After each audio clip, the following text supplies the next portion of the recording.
तो मुझे उम्मीद है कि आप लोगों ने 6 नंबर एक्सरसाइज जो है वो कंप्लीट कर ली होगी और आज हम 7th एक्सरसाइज को कंटिन्यू करेंगे। और 7th एक्सरसाइज में मैंने एक चीज़ नोट की है कि जो एक्सरसाइज नंबर 7 है वो और जो 8 है ये दोनों एक्सरसाइज जो है वो एक ही हैं। तो यहाँ पर हम जब सॉल्व करेंगे तो इस सॉल्यूशन में 7 और 8 ये दोनों एक्सरसाइज जो है वो सॉल्व होंगी। तो हम कंटिन्यू करते हैं। तो मैं अपने टाइप स्क्रिप्ट के फोल्डर में आ चुका हूँ। मैं इसे ओपन करूँगा और मैं इस exercise with type script and note JS के फोल्डर को ओपन करूँगा और इसके अंदर हमारी सारी एक्सरसाइजेज जो है वो पड़ी हुई हैं। तो यहाँ पर मैं एक नया फोल्डर बना लेता हूँ और इस फोल्डर का नाम जो है मैं एक्सरसाइज के नाम के ऊपर ही रख दूंगा। तो मैं नाम को यहाँ से कॉपी कर लेता हूँ और फोल्डर के नाम में पेस्ट कर देता हूँ। तो इस फोल्डर को ओपन करते हैं और अब हम अपने विजुअल स्टूडियो कोड को ओपन करते हैं। तो ओपन विद कोड की मदद से मैं विजुअल स्टूडियो कोड को ओपन करूँगा। तो हम विजुअल स्टूडियो कोड में आ चुके हैं और सबसे पहले मैं यहाँ से इसे क्लोज करूँगा। फिर मैं टर्मिनल यहाँ से ओपन करूँगा, न्यू टर्मिनल। फिर मैं यहाँ से कमांड प्रॉम्प्ट को सेलेक्ट कर रहा हूँ और मैं सबसे पहले यहाँ पर tsconfig की फ़ाइल बनाऊँगा। तो उसके लिए हमें यहाँ पर tsc स्पेस -in-it, तो मैं इसे एंटर करूँगा। तो आप देख सकते हैं यहाँ tsconfig.json की फ़ाइल बनकर आ चुकी है और अब हम package.json की फ़ाइल बनाएंगे। तो उसके लिए मैं यहाँ पर लिखूँगा npm space init space -y। अब मैं इसे एंटर करूँगा। तो आप देख सकते हैं कि package.json की फ़ाइल यहाँ पर बनकर आ चुकी है। तो अब मैं पैकेज लॉक जेसन की फ़ाइल बनाऊंगा और उसके लिए हम यहाँ पर लिखेंगे npm space i space @types/node लिखेंगे और मैं इसे एंटर करूँगा। तो आप देख सकते हैं कि पैकेज लॉक जेसन और नोड मॉड्यूल्स का जो फोल्डर है वो बनकर आ चुका है। अब मैं यहाँ पर git ignore की फ़ाइल बनाऊंगा। तो यहाँ पर हम लिखेंगे .git ignore, एंटर। अब हम इस git ignore की फ़ाइल में अपने नोड मॉड्यूल्स का जो फोल्डर है उसके नाम को यहाँ से कॉपी करके git ignore की फ़ाइल के अंदर मैं पेस्ट कर दूंगा और इसे हम यहाँ से फाइल में जाकर सेव करवा देंगे। और अब हम जो है अपनी टाइप स्क्रिप्ट की फ़ाइल बनाते हैं। तो टाइप स्क्रिप्ट की फ़ाइल में मैं अपने इस 7th नंबर एक्सरसाइज का जो नाम है वो यहाँ से कॉपी करके और अपनी टाइप स्क्रिप्ट की फ़ाइल का नाम जो है उसमें पेस्ट कर दूंगा ताकि हमारी जो एक्सरसाइज है वो हमें अपने फाइल के नाम से पता चल जाए। और इन दोनों के बीच में जो स्पेस है उसे मैं रिमूव करके अंडरस्कोर लगा दूंगा और इसके एंड में आके मैं .ts लिख दूंगा ताकि ये टाइप स्क्रिप्ट की फ़ाइल बन जाए। तो हम अपने एक्सरसाइज के तरफ वापस चलते हैं और मैं इसे यहाँ से कॉपी कर लेता हूँ और इसे कॉपी करके मैं स्टेप बाय स्टेप आपको समझाता हूँ कि इसमें हमें क्या चीज़ बनानी है। तो ये यहाँ पर कहते हैं कि write addition, subtraction, multiplication and division operation.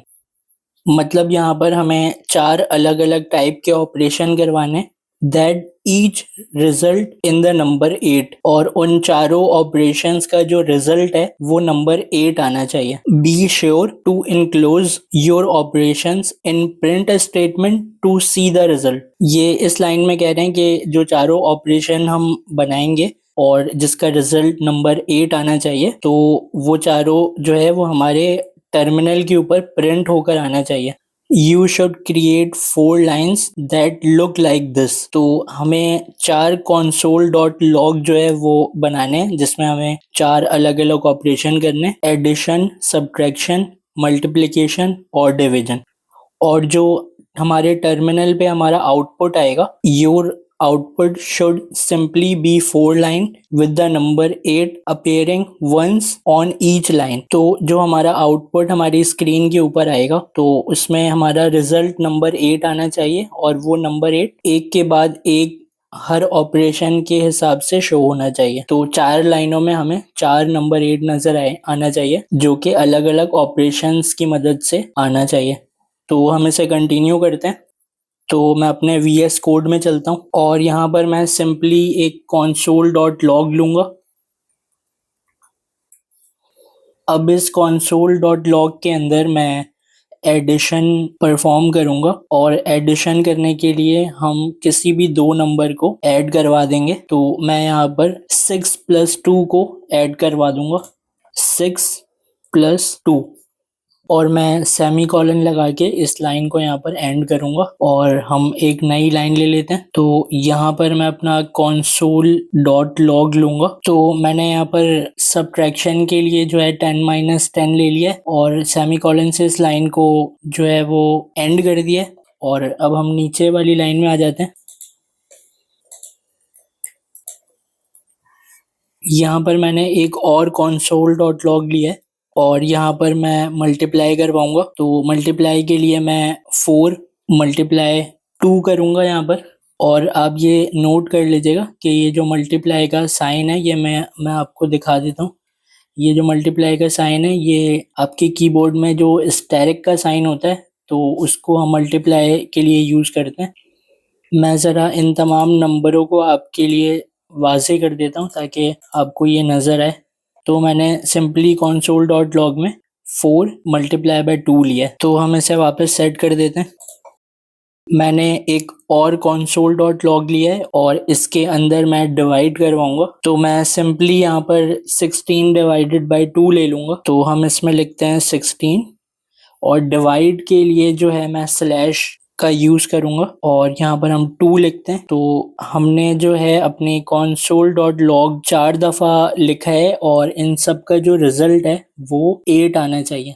तो एक अच्छी प्रैक्टिस ये होती है कि जब आप अपने किसी कोड को लिखें तो उस कोड के आगे जो है हम अपनी ज़ुबान में कुछ कमेंट्स जो है वो ऐड कर सकते हैं। तो मैं इन तमाम console.log के आगे एक कमेंट ऐड करूँगा और इस कमेंट का फ़ायदा ये होता है कि ये हमारे कोड में जो भी कोड हम लिखेंगे ये उसमें इग्नोर हो जाती हैं। ये सिर्फ हमारी आसानी के लिए ताकि हम उसे पढ़ के समझ जाएं कि इस कोड से हमने क्या काम लिया है। तो कमेंट लिखने का तरीका ये है कि हम इसे यहाँ पर स्लैश 2 दफ़ा स्लैश लगाएंगे और इसके बाद मैं लिखूँगा एडिशन और मैं नीचे वाली लाइन जो है इसमें भी एक कमेंट ऐड करूँगा और इसमें मैं लिखूँगा सब्ट्रैक्शन। और देखें मैं कमेंट किस तरह लिख रहा हूँ, मैंने 2 दफ़ा स्लैश का यूज़ किया है और उसके बाद फिर मैं यहाँ पर सब्ट्रैक्शन लिख रहा हूँ। और मैं इस कोड में जो है वो मल्टीप्लिकेशन लिखूँगा इस कमेंट के आगे। इस कमेंट के अंदर जो है वो आप कुछ भी लिख सकते हैं, वो आपकी आसानी के लिए। तो मैं मिसाल के तौर पे आपको यहाँ पर लिख कर दिखाता हूँ। यहाँ पर मैंने डिवाइड किया है। तो अब ये जो चीज़ें हैं ना ये मुझे यहाँ से समझ में आ रहा है कि यहाँ पर मैंने डिवाइड किया है तो ये डिवाइड के लिए मैंने कोड लिखा है। तो यहाँ पर आप कुछ भी अपने आसानी के लिए लिख सकते हैं। तो मैं यहाँ पर इसे डिवाइड कर देता हूँ। तो अब हम अपने इस टाइप स्क्रिप्ट के फाइल को जावा स्क्रिप्ट के अंदर कंपाइल कर लेते हैं और कंपाइल करने के लिए मैं यहाँ पर TSC एंटर करूँगा। तो हमारे पास जावा स्क्रिप्ट की फ़ाइल बनकर आ गई है। अब मैं इस जावा स्क्रिप्ट की जो फ़ाइल है उसको ओपन करता हूँ और आप यहाँ पर देखेंगे जो हमने कोड लिखा था वो सारे कोड यहाँ पर लिखे हुए आ गए और उसके सामने जो कमेंट्स लिखे थे वो कमेंट्स भी लिखे हुए आ गए। तो हम अपने टर्मिनल में वापस आते हैं और इस जावा स्क्रिप्ट की फ़ाइल का जो रिज़ल्ट है वो हम अपने इस टर्मिनल में प्रिंट करवा लेते हैं। तो उसके लिए हम यहाँ पर नोड का यूज़ करेंगे, नोड। और जो मेरी फ़ाइल का नाम है तो मैं अपनी फ़ाइल का नाम यहाँ से कॉपी कर लेता हूँ। यहाँ से मैं कॉपी कर रहा हूँ और यहाँ पर मैं लाकर पेस्ट कर रहा हूँ और इसमें मैं .js लगा रहा हूँ। तो मैंने यहाँ पर लिखा है नोड नंबर 8 जो मेरी फाइल का नाम है और .js के साथ लिखा है मैंने। अब मैं इसे एंटर करूँगा तो आप यहाँ पर देख सकते हैं कि 4 दफ़ा 8888 लिखा हुआ आ गया है यहाँ पर। और हम अपने सवाल की तरफ वापस चलते हैं और यहाँ पर ये कह रहे थे कि output should be simply be 4 line with the number 8 appearing once on each line. तो हमने हर लाइन के बाद जो है वो अगली लाइन में नंबर 8 प्रिंट करवा लिया और इस तरीके से हमारा ये एक्सरसाइज भी कंप्लीट हो गया। और इस एक्सरसाइज में हमने 7 नंबर एक्सरसाइज और 8 नंबर एक्सरसाइज ये दोनों एक्सरसाइज कंप्लीट कर लिए हैं। तो मैं इस चैनल के ऊपर इसी तरीके से गवर्नर सिंध के जो असाइनमेंट और प्रोजेक्ट हैं उसे इजी एक्सप्लेनेशन के साथ सॉल्व कर रहा हूँ। और अगर आपको किसी भी किस्म की कोई भी परेशानी इसमें फेस हो रही है कोडिंग के दौरान तो डिस्क्रिप्शन के अंदर हमारा व्हाट्सएप ग्रुप है। उस व्हाट्सएप ग्रुप के अंदर बहुत से लोगों ने अपनी लैपटॉप और कंप्यूटर में आने वाले जो भी प्रॉब्लम है वो रिजॉल्व किए हैं। और ग्रुप के अंदर जितने भी लोग हैं वो सारे लोग सपोर्टिव हैं और एक दूसरे की हेल्प कर रहे हैं। और पर्सनली मैं भी उन लोगों की प्रॉब्लम सॉल्व कर रहा हूँ क्योंकि काफ़ी लोगों के कंप्यूटर में जो है वो अलग अलग टाइप के एरर्स आ रहे हैं। तो आप सिंपली ग्रुप में जाएं और वहां पर लिखें कि मैं न्यू हूं और मुझे काइंडली हेल्प करें। तो ग्रुप में आपको काफ़ी लोग ऐसे मिल जाएंगे जो आपकी हेल्प करेंगे। इससे उनकी अपनी भी प्रैक्टिस हो जाएगी और आपकी प्रॉब्लम भी सॉल्व हो जाएगी। और एक अनाउंसमेंट ये है कि ऑनलाइन वालों की क्लास जो है वो 25 फरवरी से होगी। और अगर आपको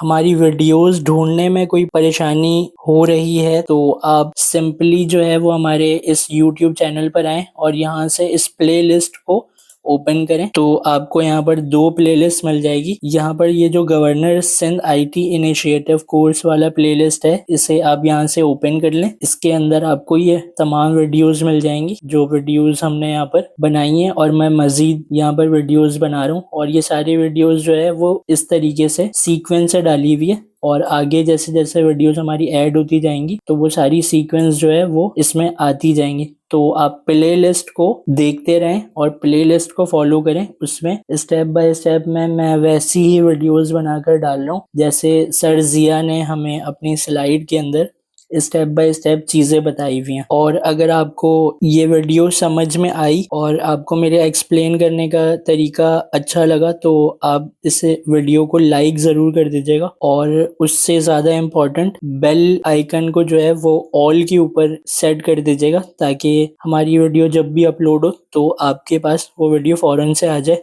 और अगर आपकी कोई भी क्यूरी या कोई भी सवाल हो किसी भी किस्म का तो आप कमेंट्स कर सकते हैं, वरना डिस्क्रिप्शन के अंदर व्हाट्सएप ग्रुप है आप उसमें जाकर लोगों से हेल्प ले सकते हैं। और अगर आप चाहें तो इस चैनल को सब्सक्राइब भी कर दीजिए। Thank you.